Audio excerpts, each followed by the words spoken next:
اقرأ باسم ربك الذي خلق خلق الإنسان من علق اقرأ وربك الأكرم الذي علم بالقلم. الحمد للہ رب العالمین والصلاة والسلام علی سید الانبیاء والمرسلین اما بعد فاعوذ باللہ من الشیطان الرجیم بسم اللہ الرحمن الرحیم یاسین والقرآن الحکیم انک لمن المرسلین صدق اللہ العظیم. معزز ناظرین کرام، خواتین و حضرات، اللہ تعالیٰ کے فضل و کرم سے آج ہم انشاءاللہ سورہ یاسین کے آخری اور 5ویں رکوع کا بیان کریں گے. دعا ہے کہ رب العالمین ہمیں سننے کی اور سمجھنے کی توفیق عطا فرمائے. آیت نمبر 68 سے ہم شروع کر رہے ہیں.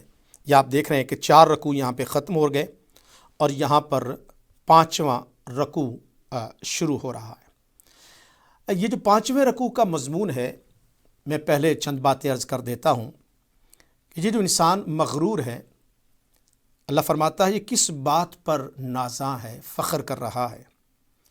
یہ اپنی تخلیق پر غور نہیں کرتا کہ اس کو کیسے پیدا کیا، کیسے جوان ہوا، پھر اس پر بڑھاپا آیا اور اس کی لائف کو ہم نے معکوس کر دیا، یعنی پھر وہ کمزوری کی طرف جا رہا ہے، زوال کی طرف جا رہا ہے، چہرے پر جھریاں پڑ چکی ہیں، اعضاء متزلزل ہو رہے ہیں، راشہ طاری ہو چکا ہے. تو یہ انسان اگر اپنے وجود پر ہی غور کرے کہ وہ کون سی ذات ہے جو اس کے وجود میں تبدیلی لا رہی ہے، لیکن اس کے باوجود یہ اتنا کمزور ہے، پھر بھی تکبر کرتا ہے، فخر کرتا ہے، اکڑتا ہے. اصل میں انسان تو وہ ہے جو اللہ تعالیٰ کے حکم پر چلے، اس کی مدد طلب کرے، اور اگر اس کے رحمت کے میں سائے میں آ جائے، اس کی رحمت کے سائے میں آ جائے، تو یہ انسان اپنے لیے بھی اور معاشرے کے لیے بھی مفید ہو جائے گا. اور پھر فرمایا گیا کہ نبی مکرم نور مجسم صلی اللہ علیہ وآلہ وسلم کی اتباع کرو. یہ وہ رسول ہے جس کے قلب پر ہم نے قرآن مجید کو نازل کیا. یہ قرآن بندے کو مولا سے ملاتا ہے. یہ قرآن روح کی غذا ہے، جیسے سورہ یاسین میں جسم کی غذا کا ذکر کیا گیا. اب 5ویں رکوع میں روح کی غذا قرآن مجید کا تذکرہ فرمایا گیا. یہ قرآن مبین ہے. میں آگے چل کے آپ کو سکرین پر وہ آیت بھی دکھاؤں گا. لیکن انسان جھگڑالو ہے، اللہ تعالیٰ سے جھگڑا کرتا ہے، تخلیق پر شک کرتا ہے.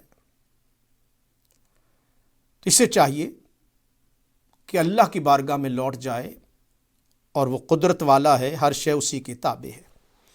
آئیے آیت نمبر ناظرین کرام 68 سے 5واں رکوع شروع ہوا. یہ چوتھا رکوع ختم ہوا اور یہاں سے 5واں رکوع شروع ہو رہا ہے. اعوذ باللہ من الشیطان الرجیم.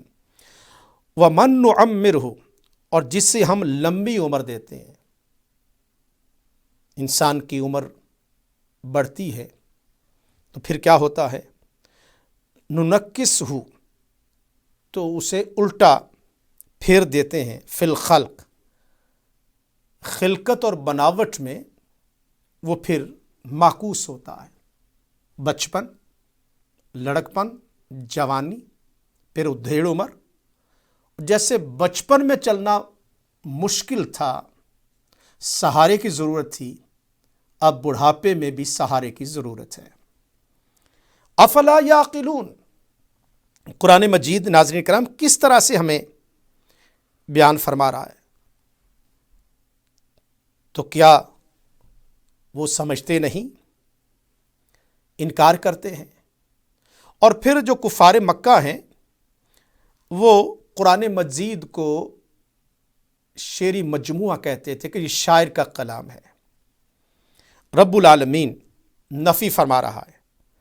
وما علمناہ الشعر وما ينبغی لہ، ہم نے نہ سکھایا اس پیارے نبی صلی اللہ علیہ وآلہ وسلم کو شعر، اور نہ شاعر ہونا ان کی شان ہے۔ یہ تو داعی اللہ ہیں، یہ تو فصیح و بلیغ ہیں، یہ تو اللہ کا کلام ہے جو ان کے قلب مطہر پر نازل ہوا اور ان کی زبان مقدس سے جاری و ساری ہے۔ ان هو الا ذکر و قرآن مبین، یہ جیسا کہ میں عرض کیا تھا یہ چھٹا مقام ہے قرآن مجید کا جہاں پر یہ قرآن مبین کا ذکر ہے۔ یہ قرآن مبین شاعری نہیں ہے، یہ مبالغہ آرائی نہیں ہے، یہ قصے کہانیاں نہیں ہیں، یہ تو اللہ کا کلام ہے، حقیقت پر مبنی ہے، جو اس قرآن مبین کی طرف آتا ہے دلوں کو بالیدگی مل جاتی ہے، قلب و باطن کو سکون مل جاتا ہے، دنیا بھی سنور جاتی ہے اور آخرت بھی سنور جاتی ہے۔ یہ دیکھیے، یہ جو میں نے کہا تھا کہ قرآن میں یہ 69 نمبر میں قرآن مبین، شیطان کھلا دشمن، لیکن قرآن تمہارا دوست ہے۔ یہ روشن قرآن ہے، یہ حقیقتوں کو کھولتا ہے، بندے کو مولا سے ملا دیتا ہے۔ یہ شعر اور افسانہ نہیں، یہ حقیقتوں کا مجموعہ ہے قرآن مجید، یہ معارف کا خزینہ ہے۔ تو اللہ کی آخری کتاب ہے جو اللہ پاک نے نازل فرمائی۔ اس لیے یہ قرآن پاک نازل ہوا، شروع میں بھی پہلے رکوع میں بھی بیان کر دیا، اور یہاں پر بھی ہے لِيُنذِرَ مَنْ كَانَ حَيًّا، تاکہ وہ ڈرائے اسے جو ہو زندہ۔ سبحان اللہ، یہ قرآن مجید مارنے کے لیے نہیں ہے، یہ تو زندہ کرنے کے لیے ہے، تاکہ ایسے شخص کو ڈرائے جو زندہ ہو، جس کا دل مردہ نہ ہو اور جس میں ہمت و حوصلہ ہو، جو ہدایت کو قبول کر لے، اسے جو ہو زندہ۔ اور آگے فرمایا وَيَحِقَّ الْقَوْلُ، اور ثابت ہو جائے قول، بات، عَلَى الْكَافِرِينَ، اور کافروں پر، منکروں پر حجت تمام ہو جائے، بات پوری ہو جائے، تاکہ قیامت کے دن یہ نہ کہہ سکیں کہ ہمیں تو ہدایت نہ ملی۔ یہ قرآن مجید، قرآن مبین، یہ حقیقتوں کو کھولنے کی کلام ہے، لیکن جو سورج چھڑا ہوا ہو اور اپنی آنکھیں بند کر لے تو قصور اس کا ہے کہ اس نے حق کو سمجھا ہی نہیں ہے۔ آگے آیت نمبر 71 میں فرمایا، جیسے پہلے عرض کیا کہ مومن کے جسم کی غذا کی فراہمی اللہ تعالیٰ فرماتا ہے، اور روح کی غذا بھی اللہ تعالیٰ نے مہیا فرمائی ہے، تو چاہیے کہ اپنے خالق کو پہچانے۔ آگے فرمایا گیا اولم یروا انا خلقنا لهم مما عملت ایدینا انعاما فهم لها مالکون، فرمایا اور کیا انہوں نے نہ دیکھا کہ ہم نے پیدا کیے ان کے لیے مما عملت ایدینا، اس میں سے جو بنائے ہمارے ہاتھوں نے، انعامن چپائے، جانور، گائیں، بھینسیں، یہ جو چپائے ہیں، فہم لہا مالکون، تو وہ ان کے مالک ہیں۔ تو اس آیت مقدسہ 71 میں فرمایا جا رہا ہے، کیا وہ منکرین حق، مشرک اور کافر جو اللہ تعالیٰ کا انکار کرتے ہیں، دیکھتے نہیں کہ ہم نے اپنے ہاتھوں سے بنائی ہوئی چیزوں میں سے، یعنی رب العالمین اپنی قدرت کاملہ کا تذکرہ کر رہا ہے کہ اپنی قدرت کاملہ سے ہم نے مویشی پیدا کیے۔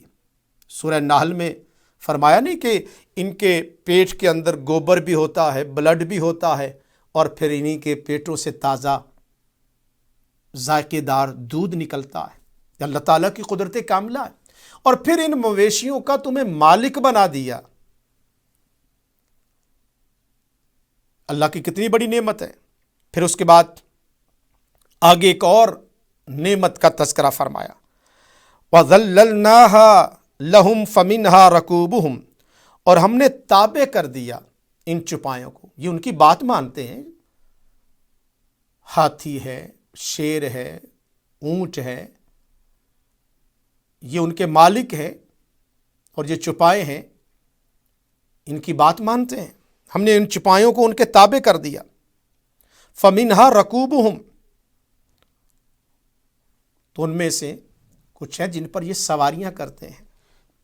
وَمِنْهَا يَأْكُلُونَ، ایک تو سواری کرتے ہیں اور پھر ان کا گوشت، حلال جانور، یہ گوشت کھاتے ہیں، ان کو مالک بھی بنا دیا۔ اللہ فرماتا ہے ہم نے ان کو تخلیق کیا ہے اپنی قدرت کاملہ سے۔ اور پھر فرمایا وَلَهُمْ فِيهَا، آیت نمبر 73، وَلَهُمْ فِيهَا مَنَافِعُ، تو ان کے لیے ان چوپایوں میں کیا ہے؟ نفع ہے۔ آج بھی جو ذمہ دار ہیں، جو خرید و فروخت کرتے ہیں، دودھ کا کاروبار کرتے ہیں، کتنا نفع بخش ہے ان چوپایوں پہ ہم نے۔ اور پھر کیا فرمایا؟ نفع بھی ہے وَمَشَارِبُ، اور پینے کی چیزیں، دودھ۔ پوری دنیا کو دودھ کی کتنی ضرورت ہے، دودھ کے بغیر تو کسی کے گھر کا چولہا بھی نہیں جلتا۔ افلا یشکرون، یہ غور کیجیے گا اس آیت نمبر 70، افلا یشکرون، پھر یہ لوگ کیوں شکر ادا نہیں کرتے؟ اہل اللہ تو ہر لقمے پر اللہ کا شکر ادا کرتے ہیں۔ تم دودھ پیتے ہو، چائے بناتے ہو، یہ جانور جن کا تمہیں مالک بنا دیا گیا، تم شکر کیوں نہیں عطا کرتے؟ لیکن افسوس ان پر، کیا کیا انہوں نے؟ بجائے اس کے کہ یہ مالک کے آگے جھک جاتے، اس کا شکر ادا کرتے، کیا کیا انہوں نے؟ وَاتَّخَذُوا مِن دُونِ اللَّهِ، اللہ کے جو دشمن ہیں، اللہ کے جو غیر ہیں، جو اللہ تعالیٰ کے سوا ہیں، شکر گزار ہونے کے کیا کیا انہوں نے؟ دوسروں کو، آگے چلتے ہیں آیت نمبر 74، آلِہَةً، معبود، لعلہم ینصرون، شاید وہ ان کی مدد کی جائے۔ یعنی تاکہ وہ ان کی مدد کریں۔ انہوں نے اوروں کے سہارے ڈھونڈے، اور قرآن کہتا ہے یہ تو مکڑی کے جالے ہیں، طالب اور مطلوب دونوں کمزور ہیں۔ مدد مانگنی ہے تو اللہ سے مانگو، ساری طاقتیں قوتیں اللہ کے پاس ہیں، تم یہ کیا سہارے ڈھونڈ رہے ہو؟ اس اللہ نے نعمتیں دی ہیں تو اللہ تعالیٰ کی طرف لوٹو۔ آگے اللہ تعالیٰ پھر نفی فرما رہا ہے آیت نمبر 75 میں، لا یستطیعون نصرہم، یہ جو معبودان باطلہ ہیں یہ طاقت نہیں رکھتے، نہیں استطاعت رکھتے ان کی مدد کرنے کی۔ یہ جو گمان میں ہے کہ یہ سہارے، چاہے اس کی شکل کوئی بھی ہو، یہ تمہاری مدد نہیں کر سکیں گے۔ وَهُمْ لَهُمْ جُنْدٌ مُحْضَرُونَ، اور وہ لوگ ان معبودوں کے لیے حاضر کیے ہوئے لشکر بنے ہیں۔ کیا مطلب؟ کہ یہ تو مدد بھی نہیں کر سکیں گے، طاقت بھی نہیں رکھتے، اور ان کی فوج ہو کر اللہ کے روبرو جواب دہی کے لیے حاضر کیے جائیں گے۔ یہ ان کے لشکر بنے ہوئے ہیں، یہ ان کی پارٹی میں گئے ہوئے ہیں، ان کی جماعت میں گئے ہوئے ہیں، اور یہ جواب دیں گے قیامت کے دن اور حاضر کیے جائیں گے۔ یہ محضرون، یہ بھی آخرت کے لیے حاضر کیے جائیں گے قیامت کے دن۔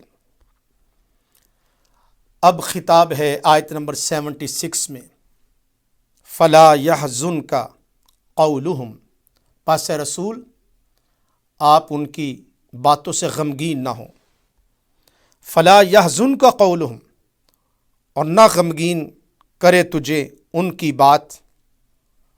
اے محبوب یہ جملے کستے ہیں، طرح طرح کی بہتان ترازیاں کرتے ہیں، تو ان کے جو قول ہیں حضور علیہ السلام کو دلاسا دیا جا رہا ہے، آپ ان کی باتوں سے غمگین نہ ہوں۔ اِنَّا نَعْلَمُ، بے شک ہم جانتے ہیں، ما یسرون، جو وہ چھپاتے ہیں، وما یعلنون، اور جو ظاہر کرتے ہیں۔ اللہ تعالیٰ تو چھپی ہوئی بات کو بھی جانتا ہے، ظاہر بات کو بھی جانتا ہے۔ یہ آیت نمبر 76 ہے۔ تو آپ غم زدہ نہ ہو، اللہ رب العالمین کی رحمت آپ کے ساتھ ہے۔ آپ اے محبوب اللہ تیرے ساتھ ہے۔ اور پھر اس کے بعد آیت نمبر 76، ایک مشرک شخص کا رویہ، ایک ہڈی اٹھائی اور اس کو ٹکڑے ٹکڑے کیا اور پوچھنے لگا حضور علیہ الصلاۃ والسلام سے کہ یہ دوبارہ زندہ ہوگی؟ تو حضور علیہ الصلاۃ والسلام نے فرمایا ہاں، رب العالمین دوبارہ زندہ کرے گا۔ یہ جھگڑالو شخص ہے، جھگڑا کرتا ہے۔ چاہیے تو یہ تھا کہ آپ کی تبلیغ سے اے میرے محبوب صلی اللہ علیہ وآلہ وسلم متاثر ہوتے، لیکن ان کا نفس، ان کی خواہشات نفسانیہ ان کو حق کی طرف نہیں آنے دیتی، اور یہ طرح طرح کی تعویلیں، باتیں بناتے ہیں۔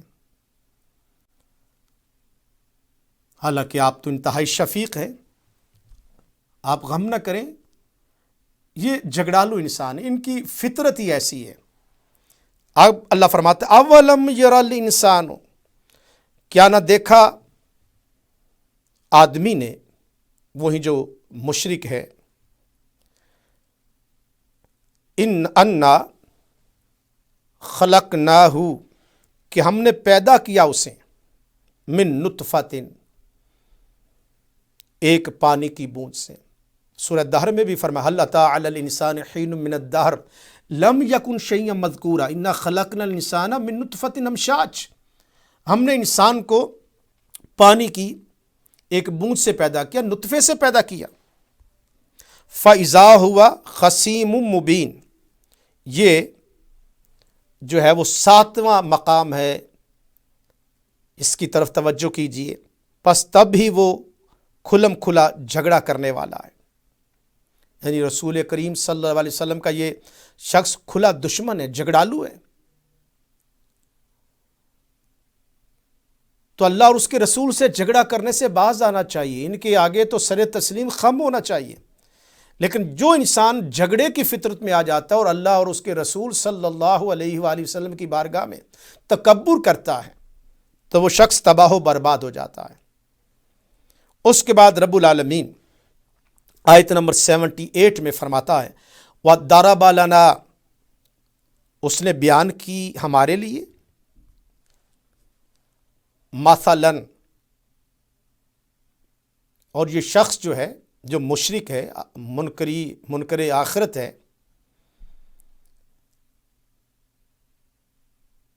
یہ ہمارے لیے مثال بیان کرتا ہے۔ وَضَرَبَ لَنَا مَثَلًا، ہمارے لیے، ہمارے بارے میں مثال بیان کرتا ہے۔ وَنَسِيَ خَلْقَهُ، اور اپنی تخلیق کو بھول گیا، اس کی اپنی تخلیق کیسی ہے توجہ کرتا تو یہ اس پر اگر غور کرتا تو اس کو حق نصیب ہو جاتا، لیکن اس نے اس کی طرف توجہ نہیں کی، اور یہ شخص جھگڑا کر رہا ہے۔ یہ شخص کون ہے؟ مفسرین کرام نے فرمایا کہ یہ آیت عاص بن وائل، یا بعض کہتے ہیں کہ ابو جہل، اور بعض قول یہ ہے کہ ابی بن خلف، جو مرنے کے بعد اٹھنے کا انکاری تھا اور بحث و تکرار کرتا تھا۔ جیسا میں نے پہلے عرض کیا کہ اس کے ہاتھ میں ایک بوسیدہ ہڈی تھی، اس کو توڑتا جاتا اور کہتا کہ آپ کے خیال میں یہ ہڈی جب گل جائے گی، ریزہ ریزہ ہو جائے گی، تو کیا یہ دوبارہ اللہ تعالیٰ زندہ کرے گا؟ تو میرے آقا مولا صلی اللہ علیہ وآلہ وسلم نے فرمایا ہاں، اللہ تعالیٰ تجھے بھی مرنے کے بعد زندہ کرے گا، اٹھائے گا اور جہنم میں داخل کرے گا۔ اس کی جہالت پر یہ آیت کریمہ نازل ہوئی، اور یہ جو بھی آیات مقدسہ میں آپ کو پڑھ کے سنا رہا ہوں، یہ دراصل اسی کی مذمت میں ہے۔ یہ شخص اپنی پیدائش کو بھول گیا، حالانکہ پانی کے ایک قطرے سے پیدا کیا گیا۔ اے محبوب صلی اللہ علیہ وآلہ وسلم، آپ اسے فرما دیں کہ ان ہڈیوں کو وہ زندہ کرے گا جس نے پہلی بار انہیں زندہ کیا تھا۔ قال، یہ دیکھیے،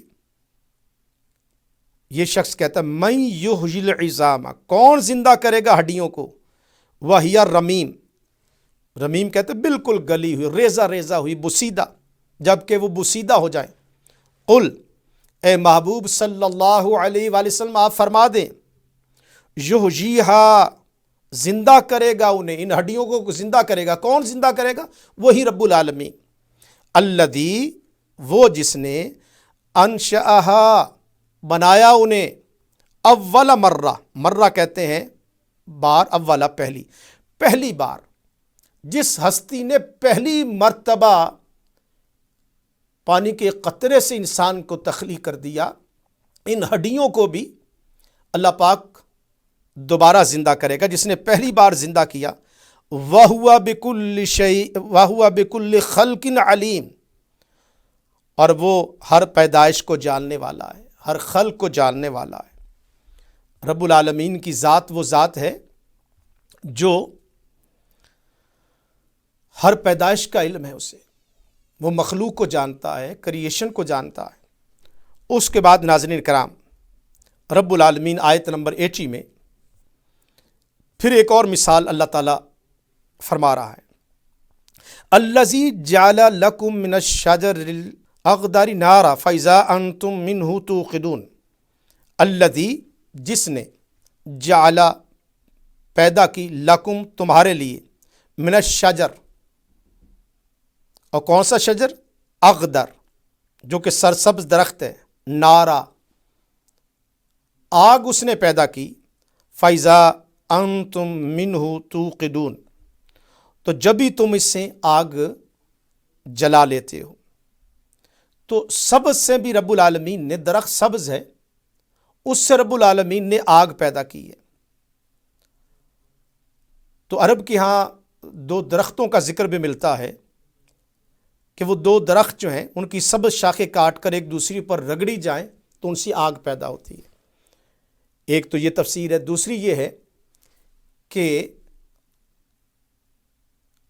جب لکڑی کو خشک کر دیا جائے تو پھر اس کو آگ لگا دی جاتی ہے، ایون اگر سبز بھی ہو تو ٹو مچ اس کو اوپر تیل ڈالا جائے تو وہ آگ بھی، وہ سبزہ بھی جلنے لگ جاتا ہے۔ آپ نے دیکھا کہ جنگلات کو بھی آگ لگ جاتی ہے۔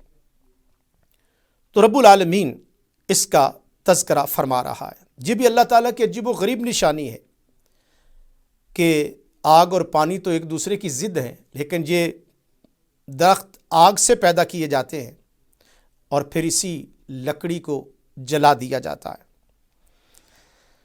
الذی جعل لکم من الشجر الاخضر نارا، وہی اللہ ہے جس نے اس سبز درختوں سے، سرسبز درخت سے آگ کو پیدا کیا، فاذا انتم منہ توقدون، اور جس سے تم جلاتے ہو۔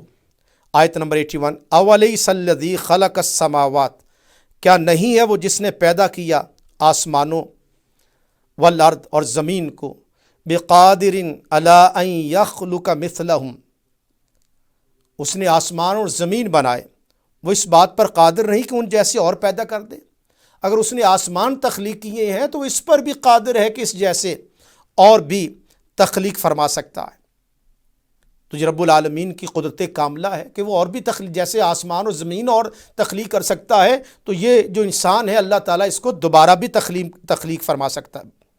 آگے فرمایا بلا، کیوں نہیں، وَهُوَ الْخَلَّاقُ الْعَلِيمُ، اور وہی بڑا پیدا کرنے والا اور سب کچھ جاننے والا ہے۔